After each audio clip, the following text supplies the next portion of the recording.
All right. Welcome, guys. Heyo, it's good to see anybody who's returning again, and if you haven't, well, might as well take this time to like and subscribe while I potato around for a little bit. I gotta close my door, walk around, talking to the mic, and get back to what we're actually here for, some Beyond All Reason, or BAR as it's known.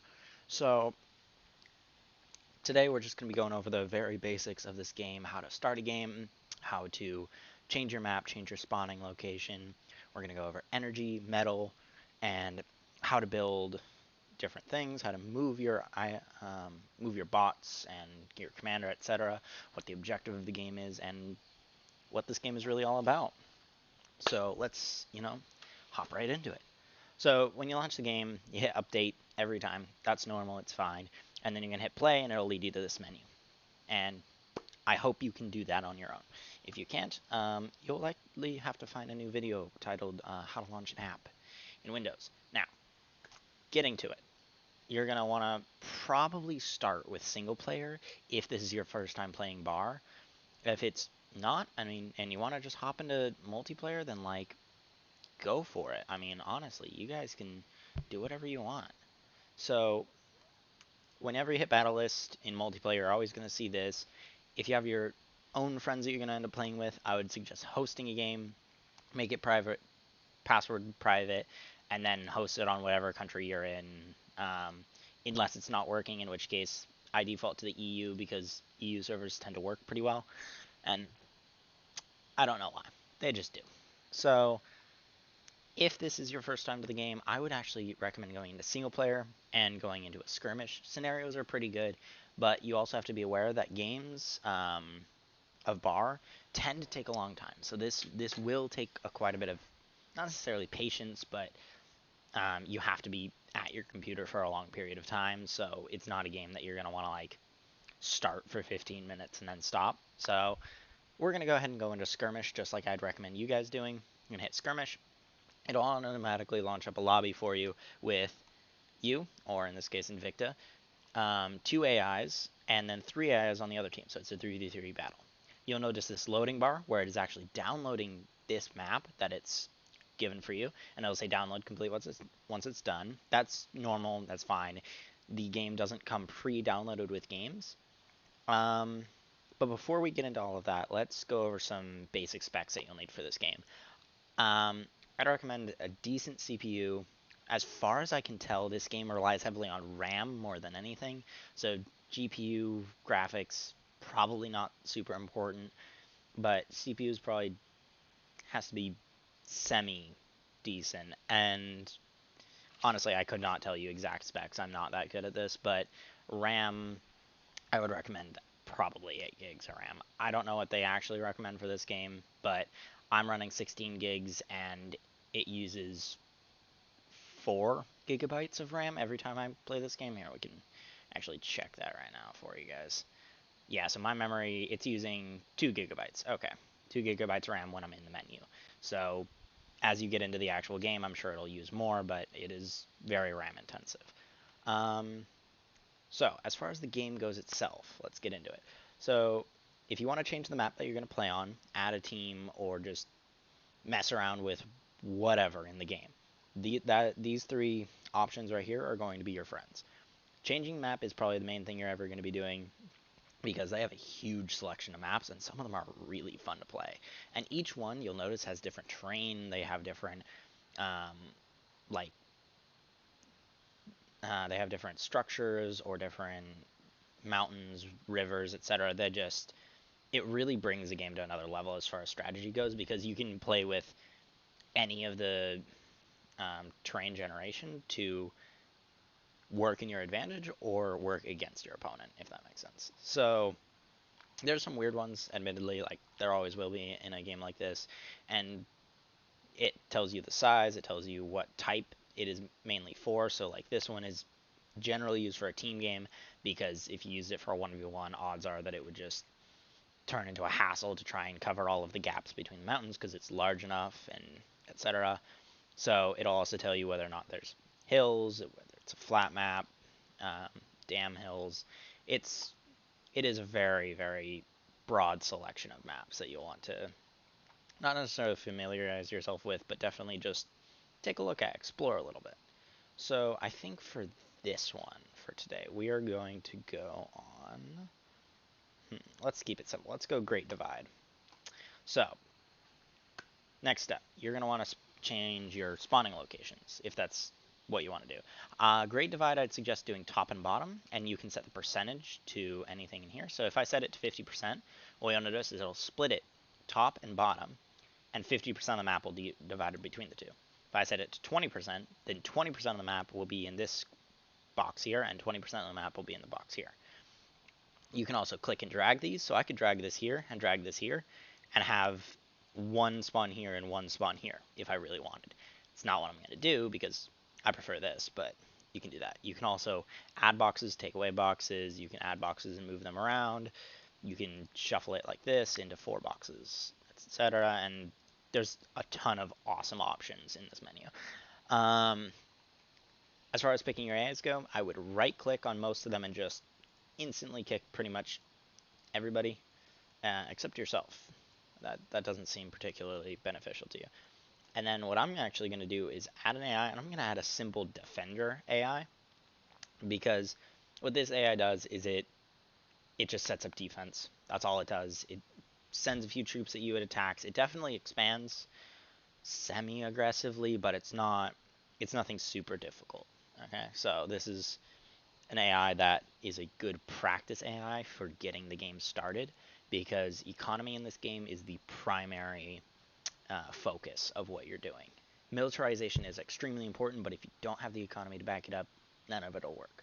So, once you have your game set with your friends or whatever, then you're just going to go down here and hit start. First of all, make sure the map is updated and downloaded, and then hit start.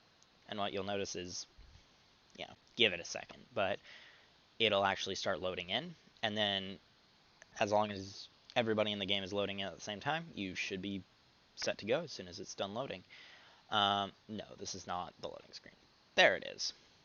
So now that we're into the game, I'm going to start going over a few of the other things today. So metal and energy. Those are the two things that you're going to have to focus on, almost singularly. So there is one other like economic power, and that's build power, but we're going to get to that in a little bit. So energy and metal are your two primary resources. You can see them at the top here, and you start off with 1,000 of each, which is, pretty useful because you're actually not producing any metal or energy right now. Even if you'd like to be, you're not. So, please choose your starting location. Thank you, game, for reminding me. So, basic UI, click and drag with the middle mouse button to move it, like so. If you want to click your middle mouse and just move your mouse, you can do that too instead of click and dragging. And then zoom is just on your scroll wheel. And then if you right click or left click is where you put your commander. Right clicking just kind of, well, it does nothing at the moment. I prefer to play Cortex. This is the one I started on. I wish I knew about Armada. I don't. There are some differences, but none of them are significant to this game. And this bright green, this is where you can spawn your commander. So I actually can't spawn my commander anywhere in here or anywhere in the red. And the red is where my enemy is going to be spawning. The objective of the game is to kill your enemy's commander. Once that's done, you win the game. Unless, of course, you've gone into advanced options and changed that, but that's not something we're getting into today. So what I'm going to do is spawn my commander, but before I spawn him, before I hit ready, I'm going to right-click on a metal extractor, and I'm going to go over to one of these spots that have the little white outlines on them. These are all metal extraction areas where you can build mechs or metal extractors. And I'm going to left-click again. Sorry, left-click, left-click. And then you'll notice that this green line appears, and if I hit ready, as soon as the game starts, my commander is going to start building this mech. And once it's built, I can do other stuff. Or, before it is built, I can shift, left click while holding shift. And what you'll notice is as soon as this is done building, he'll start building this. And now if you click on this mech, you can actually see all of its stats right here. So it's producing 2.3 metal a second. It's using 3 energy a second, and it has 175 health. So my commander has a little energy thing above him because, well, we're running pretty low on energy right now.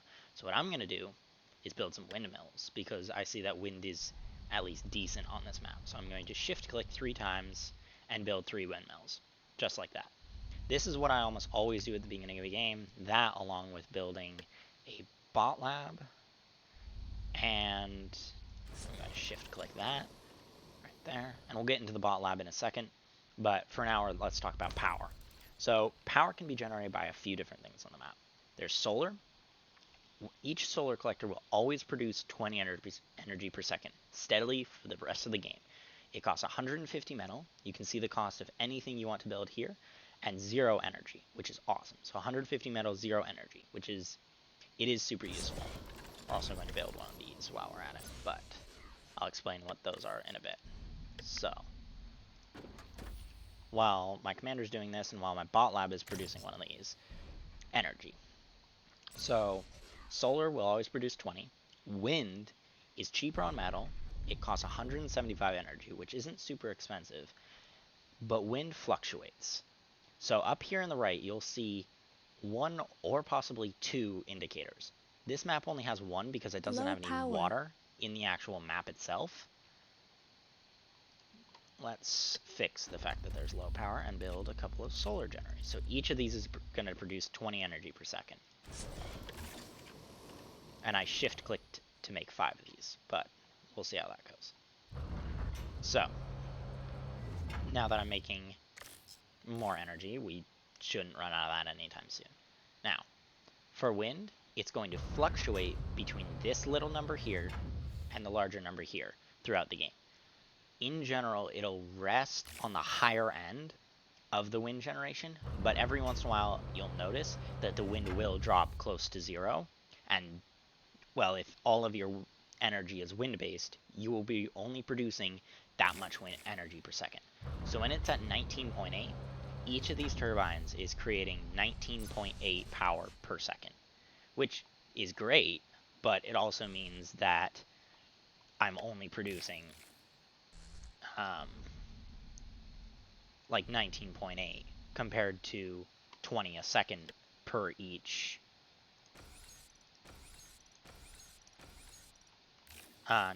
20 per each solar collector. So you can understand that there is a little bit of a difference.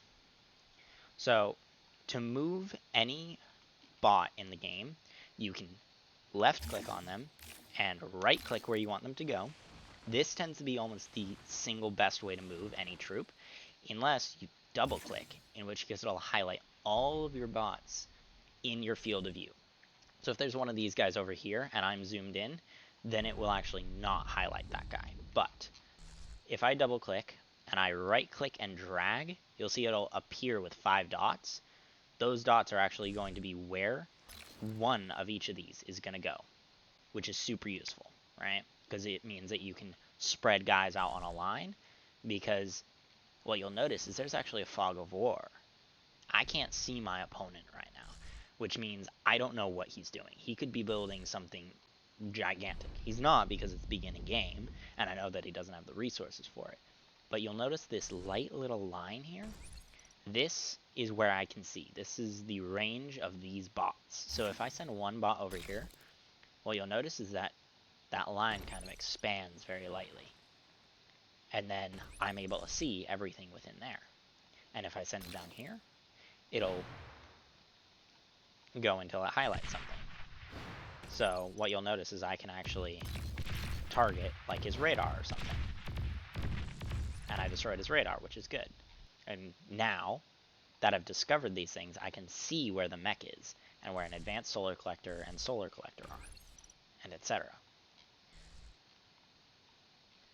Now, when you click on a constructor bot, it's going to actually bring up more options than what you had previously as to what you can build, which is super useful. So what I'm actually going to do with this guy is build some more mechs right now, because I need more metal extraction. And with my commander, I'm going to continue to build a lot more guard towers centralized in the map. Because the thing about Great Divide is it's a Great Divide. There is only one alleyway that I need to control in order to prevent him, my enemy, from attacking my base and my stuff. So that's what I'm going to do, is I'm just going to heavily defend this area of the map. And most maps are not like this, which, you know, is both sad and also probably a good thing at the same time. Okay. Now, let's stop this guy from doing what he was doing, which is build that, by just moving him somewhere. And now what I'm going to do is build some metal extractors. Because what I've noticed is I have 7,000 energy, right? But if I was running out of metal, this could be a fantastic way to get metal. The way metal converters work, energy converters, my bad.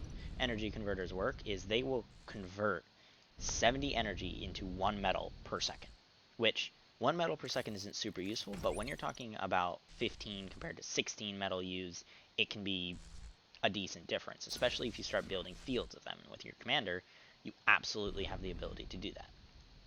So I'm actually going to send one of my guys over here just in case the AI is trying to build mechs over here, so that I can rush him and maybe take out some of his economy, which I, well, don't want him having Aircraft a spotted. great one.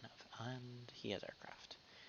So my opponent decided to go the route of aircraft, which means I need to create anti-air, or thistles, which I am doing with my commander. Thistles are not great for anti-air, but they are fine for beginning game anti-air, which this is. The other thing I need to do is make another constructor bot so I can build more things, because I have a lot of resources right now, but I'm not utilizing them very well. Now, back to the energy converters. What you'll notice is these are grayed out. That's because this tan energy conversion slider is above where my energy is. If I drop this here, what you'll notice is these will instantly activate, because now they're using 70 energy per second each to convert to 1 metal per second each. Alright, we're going to stop that. So this is just a shadow, and this will actually degenerate if I just leave it without constructing it. So you do have to be aware of that. Alright.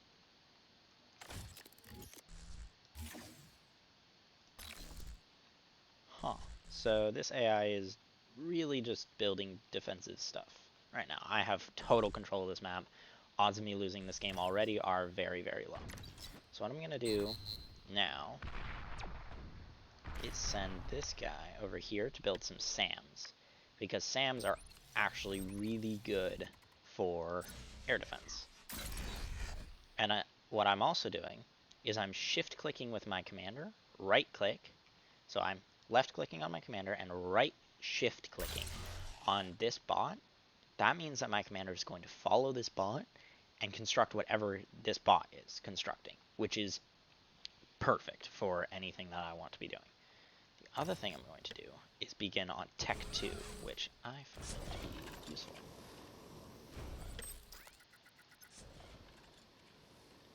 Alright. And what you'll notice is I'm almost completely out of energy now. Like, I just ran out of energy in a Low snap. power. And here is where you run into issues. So what you'll notice is, as I'm constructing, say, this, it's at 3 minutes 13 seconds, because nothing else is being constructed in the map. But you'll notice this, because it doesn't have priority, its countdown isn't smooth. It would have 5 seconds left on it if I had energy to devote to building it. But because I don't, because things here are being built, that means that the timers and the construction of the things I'm trying to build are not going to be done in the time that they could be, because my economy is attempting to use 537 energy while only producing 130, 140 energy per second, which, you know, is not great, especially when the wind is dropping down to 6. That means I'm producing less energy. So what I'm going to do is grab my commander here, and I'm going to start building some energy over here. I'm actually just going to have him go and do that instead of waiting around for this to be constructed. And you can build over rocks and things, but I can't build here. So if I build over rocks and things, what my commander will do Low power. is as he's constructing it, or before he constructs it, he's actually going to take a second and he's going to remove this rock. And this rock will actually give me metal. Whereas removing trees will give you energy. So that can be super useful. You go here. So you'll notice that this is getting completed in 2 minutes and 20 seconds. The reason that this is getting completed so slowly is because I don't have the build power. And that is the third and final economic thing that you have to be aware of, is if your build power is not up to, well, is not as good as it could be, then build power is always going to be a limiting factor when you're building things. So a simple grunt like this, a simple construction bot, has 80 build power. That means that, well, it's going to be completed in 2 minutes. But your commander, what you'll notice is, say, here, let's do this. If I start building a solar collector here with my commander, you'll notice that the timer is 10 seconds. It gets completed extremely quickly. But if I take one of my bots and I try and create a solar collector, watch how long this is going to take. Let's see. 35 seconds, because the build power of my commander is 300. And if I add my commander's build power, instantly drops to 5 seconds, and it's done, just like that. So if your economy can support a higher speed of building, then build power is going to become your limiting factor. Alright, I don't want this guy having this, so I'm going to drag click and then right click for them to attack. There we go. And now that those things are dead, let's push and see what he has. So he has a rocket troop, so I just need to make sure my troops are always kind of moving about. And his rockets aren't really going to be able to do much. Grunts will be able to, but rockets, what you'll notice, is they struggle to hit things that are moving, because rockets, well, they take time to get to their target.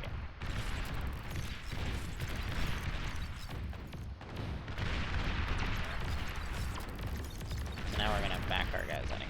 Let's just get our 3 guys. Run! It's not gonna work, but...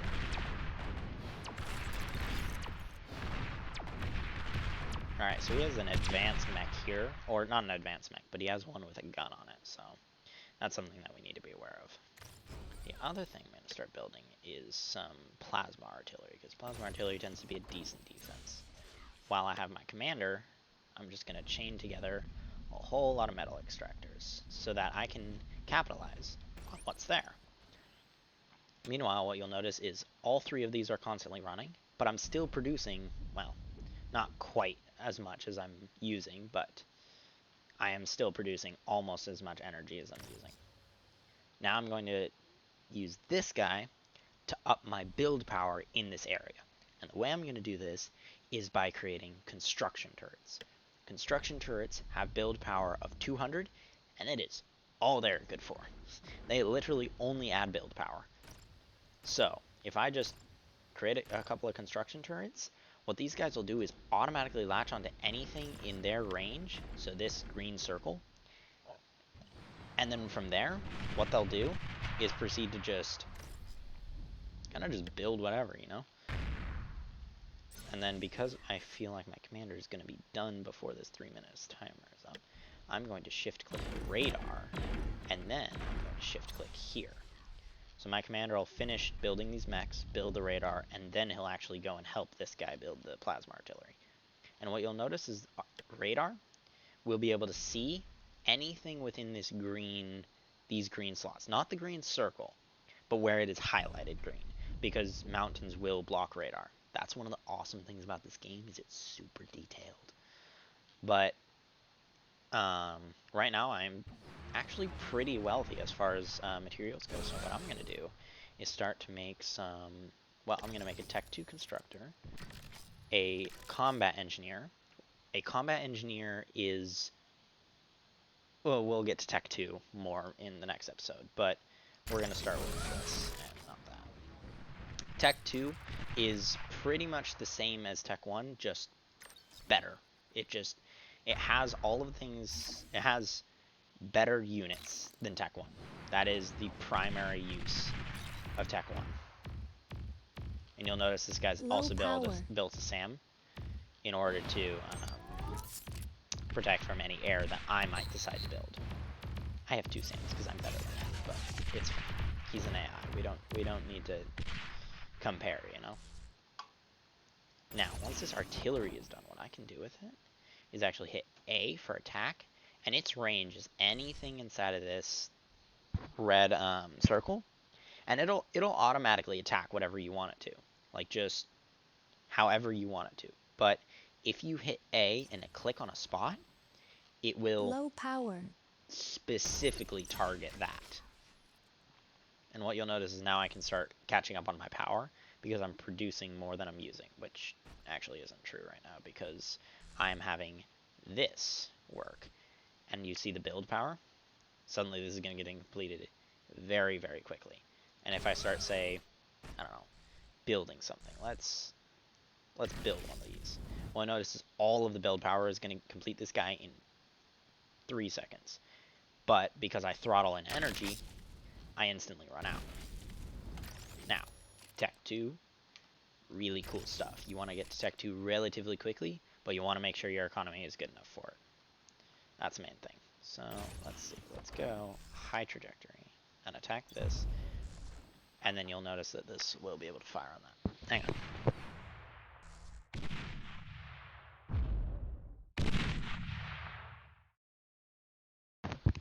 And then what you'll notice is now that this is all highlighted, I know that it's destroyed. Which you won't always know that it is destroyed, but because I have a radar here, it's actually telling me everything that is happening within this area. So all of these little red dots, you'll notice that they'll disappear in these dark areas, but then they'll reappear in the light areas where I can see. And that is the use of radar. It allows you to see whatever you need to. And then I just wait for this SAM to be destroyed, and I could send aircraft in. And that's where we're going to leave off the first episode. We have a solid economy. It's producing a whole lot of metal, a whole lot of energy, and you can just continue to build it up. The one thing I will advise that I did not do here is to make sure that you have militarized more than I have. I have a grand total of, I don't know, 1, 2, 3 anti-air guys and 1 fiend and no army. What you'll notice with the AI is he has all of these little guys, and all the fast-moving ones, those are aircraft. I have anti-air, which is fine enough for the aircraft, so I'm less worried about it. But if he were to push me with all of these little guys, even with grunts, they could probably destroy 3 of these guard towers, blast past me, and go straight for a mech or 2. And I have no defenses here. They could target this, they could target my metal storage, they could go directly for my bot factory, given the fact that I only have this guy to defend them right now. So you do have to be aware that having something mobile and able to just... Okay, you can stop. Don't hit clear target, by the way, that does nothing. Stop is the way to get it to just fire at will wherever you want it to. And now you'll notice it's firing at this because it's automatically switched targets. And artillery will do that. It'll just automatically find something to shoot at within its range. So this guy's range, you can click on it. No. And you can see A, attack, it'll hit anything in this range. So that does not include aircraft, but anything. Alright. Thank you guys so much for watching. I hope you have a lot of fun with this game. I know I do. I enjoy it all the time. It's great for it with friends. You get really competitive. If you find anybody who rushes you very quickly, I would advise actually building at least 1 or 2 guard towers right after you build this first bot lab, because there are people and AIs out there that will take a grunt or 2 and they'll just be like, yeah, you just go first 10 seconds of the game. And while it's annoying, it is a viable strategy and it works all too often. So be aware of that. But other than that, guys, yeah, have a great day, and like and subscribe to the video. Comment down below if you have any really weird strats that you know of that you'd like me to know about. And other than that, we'll see you next time when we go over Tech 2 and some other things. Adios.